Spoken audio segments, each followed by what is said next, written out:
SH의 다양한 정책들을 라디오처럼 편하게 만나보는 시간, SH 정책톡.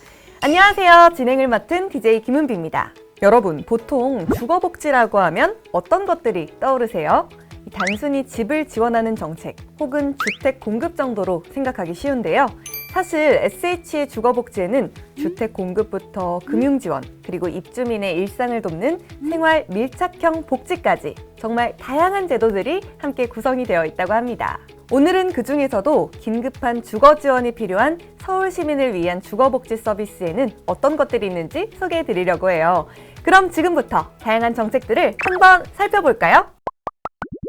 눈으로 보는 정책 이야기. 이번 시간은요, 다양한 자료를 함께 살펴보는 보이는 브리핑 코너입니다. 앞서 말씀드린 것처럼 오늘은 주거 지원이 필요한 서울 시민을 위한 주거복지 서비스들을 살펴볼 텐데요. 먼저 주거 지원이 필요한 주요 대상자는 열악한 주거 환경에서 거주하거나 긴급한 주거 지원이 필요한 분들을 뜻합니다. 그럼 지금부터 어떤 지원들이 있는지 하나씩 살펴볼게요. 먼저 SH의 공공주택입니다. 소득과 자산 기준 등 자격 요건을 충족해야 신청이 가능한데요. 영구 임대주택은 국민기초생활보장수급자 등 사회적 약자를 대상으로 저렴한 임대료로 장기간 거주할 수 있는 주택이고요. 매입 임대주택은 공공이 기존 주택을 매입해 시세보다 저렴하게 임대하는 방식입니다. 전세 임대주택은 공공이 집주인과 전세 계약을 맺은 뒤 입주자에게 재임대하는 구조로 지원 한도 내에서 보증금 부담을 낮출 수 있고요. 장기 안심주택은 무이자로 보증금 일부를 지원받을 수 있는 보증금 지원 방식의 주택입니다. 이처럼 공공주택을 통해 주거 기반을 마련할 수 있고요. 주거비 부담을 줄이기 위한 금융지원도 함께 제공된다고 합니다. 먼저 공공주택 입주자를 대상으로 임대 보증금을 무이자로 지원하는 제도가 있는데요. 주거급여 수급자의 경우 월세나 전세금에 대한 지원도 함께 받을 수 있습니다. 또한 전세 보증금 반환 보증이나 전세금 안심대출 보증을 통해 보증금에 대한 위험도 줄일 수 있죠. 이외에도 SH에서는 서울시와 함께 주거상향 지원 서비스와 주거 취약계층 이사비 지원, 영구 임대 관리비 보조, 희망 돌보미 등 다양한 주거복지 서비스를 운영하고 있는데요. 일부 서비스는 입주민뿐만 아니라 서울시민도 함께 지원받을 수 있다고 합니다. 생각보다 정말 다양한 지원이 준비되어 있죠? 이 중에서도 더 나은 주거 환경으로 이동하고 안정적으로 정착할 수 있도록 돕는 서울시의 주거상향 지원 사업을 좀 더 소개해 드리려고 해요. 그럼 중요한 내용들 함께 살펴볼게요. 주거 취약계층 주거상향 지원 사업이란 열악한 주거 환경에 거주하는 주거 취약계층이 공공주택으로 신속하게 이주하고 이주와 정착까지 주거상담소를 통해 밀착 지원받을 수 있도록 돕는 사업인데요.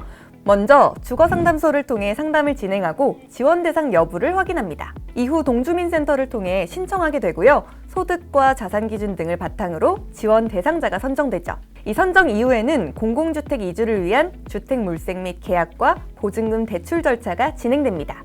이렇게 이주와 정착까지 필요한 지원을 주거상담소를 통해 밀착 지원받을 수 있다는 점이 현실적으로 큰 도움이 될 수 있는 부분인 것 같네요. 그럼 소득과 자산의 기준도 확인해 볼까요? 먼저 소득 기준의 경우 전년도 도시근로자 기준 월평균 소득 50% 이하이며 가구원 수에 따라 기준이 다르게 적용됩니다. 이 자산의 경우에는 세대 구성원 전원이 보유하고 있는 총 자산가액과 자동차 가액 기준도 함께 충족해야 하는데요. 약 2억 4천만 원 수준의 자산 기준과 약 4,542만 원 수준의 자동차 가액 기준이 적용됩니다. 이 부분도 꼼꼼히 확인해 보시는 게 좋겠습니다. 또한 보증금 부담을 줄일 수 있도록 공공주택 입주 시 보증금 무이자 대출을 지원받을 수도 있고요. 민간임대주택으로 이사하는 경우에도 버팀목 전세자금 대출을 통해 최대 1억 원, 5천만 원까지 무이자로 지원받을 수 있다고 합니다. 주택계약 이후에는 주거상담소를 통해 이사비와 생필품비도 최대 40만 원까지 지원받을 수 있는데요. 새로운 보금자리에서도 안정적으로 자리 잡을 수 있도록 끝까지 함께 해준다는 점이 정말 든든하게 느껴집니다. 신청을 원하신다면 먼저 가까운 주거상담소를 방문해 상담부터 받아보시는 건 어떨까요?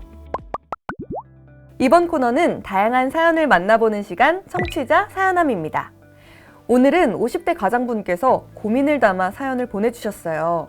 안녕하세요. 사업이 어려워지면서 월세 내기도 빠듯한 상황이 되어버린 50대 가장입니다. 지금 사는 반지하방이 습기도 많고 건강에도 안 좋은 것 같아서 이사를 꿈꾸고 있죠. 그런데 당장 어디서부터 시작해야 할지 막막해서 밤잠을 설치는 나날을 보내고 있습니다. 혹시 저 같은 사람도 도움을 받을 수 있는 방법이 있을까요? 아이들과 이사간 집에서 따뜻한 봄날을 맞이하고 싶습니다. 네, 보내주신 사연에서 아이들과 따뜻한 봄날을 맞이하고 싶은 마음이 정말 잘 느껴지는데요. 밤잠을 설치면서 고민하셨을 시간들이 쉽지 않으셨을 것 같습니다. 하지만 내일은 봄날님, 혼자서 고민하지 마세요.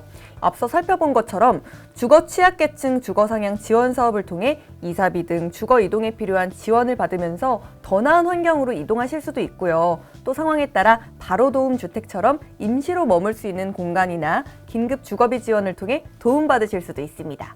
가까운 주거안심 종합센터에 방문하셔서 자세한 요건에 대해 상담 받아보시길 바라겠습니다. 저희도 응원할게요.